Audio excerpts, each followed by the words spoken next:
નેપાળમાં હાલમાં પર્યટન સિઝન દરમિયાન એક અણધારી સ્થિતિમાં ફસાયેલા સુરતના 20 પ્રવાસીઓને સુરત ખાતેના સાંસદ મુકેશ દલાલની ત્વરિત અને પ્રભાવી પહેલથી સુરત સુખેથી પાછા મોકલવામાં આવી રહ્યા છે। આ પ્રવાસીઓનું જૂથ નેપાળની રમણીય ટૂર પર ગયું હતું, પરંતુ ત્યાં કેટલાક વહીવટી અને લોજિસ્ટિક અડચણોને કારણે તેઓ ફસાઈ ગયા હતા, જેના કારણે તેમના પાછા ફરવાની યોજના અટકી ગઈ હતી। આ સમસ્યાની માહિતી જ્યારે સાંસદ મુકેશ દલાલને મળી ત્યારે તેઓએ તરત જ નેપાળ સરકાર અને ભારતીય દૂતાવાસ સાથે સંપર્ક સાધ્યો અને આ મુદ્દાના ઝડપી નિરાકરણ માટે પગલાં ભર્યા। તમામ પ્રવાસીઓ સુરત આવવા માટે તમામ માર્ગ ખુલી ગયા છે અને નજીકના સમયમાં તેમના કુટુંબીજનો સાથે સુખદ મિલન થશે। પ્રવાસીઓએ સાંસદ મુકેશ દલાલની પહેલ અને તેમના સમર્થનની પ્રશંસા કરી છે।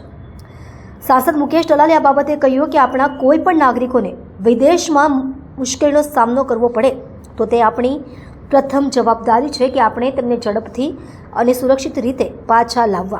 મેં મારી ટીમ સાથે મળીને આ કામ પૂર્ણ કર્યું અને મને ખુશી છે કે આ આપણા બધા પ્રવાસીઓ સુખરૂપે ઘરે પાછા આવી રહ્યા છે।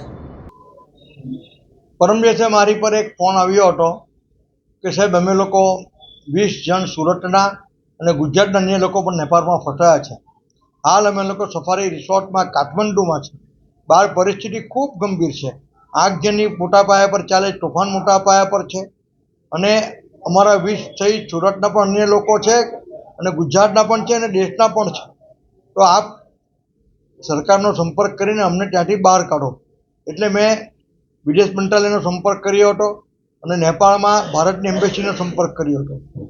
નરેન્દ્રભાઈ મોદી સાહેબની સીધી સૂચના અને મોનિટરિંગ હેઠળ નેપાળ એમ્બેસીએ તાત્કાલિક કાર્યરત થઈને મને મેલ પણ કર્યો હતો કે ભાઈ આ લોકો અત્યારે હાલ સલામત છે અને જેવો આગળનો રસ્તો ક્લિયર થશે અને અમને એવું લાગશે કે આગળ કોઈ આ લોકોની સંપૂર્ણ સલામતી છે તો અમે એ લોકોને ધીમે ધીમે બહાર કાઢતા જઈશું। એવો મેલ પણ મારી પર આવ્યો હતો અને ગઈકાલે એ લોકોને ચિંતવનમાં હતા। ચિંતવનમાં પણ રાત્રે રોકાયા અને ત્યાં આગળ પણ હોટલમાં રાત્રે અંધારપટ કરી દેવામાં આવ્યું હતું જેથી તોફાનમાં એ લોકોને સલામતી રહે। આજે એ લોકો પોખરામાં છે અને મેં હમણાં કલાક એક પહેલાં વિડીયો કોલ પર કોન્ફરન્સ પર વાત કરી ત્યારે લોકો ગાડીમાં હતા અને સુરતને ઇન્ડિયા આવવા લોકો રિટર્ન થયા છે અને ફોન પર વિડીયો કોલ પર તેઓએ નરેન્દ્રભાઈ મોદી સાહેબનો અને ભારત સરકારનો ખૂબ ખૂબ આભાર માન્યો છે।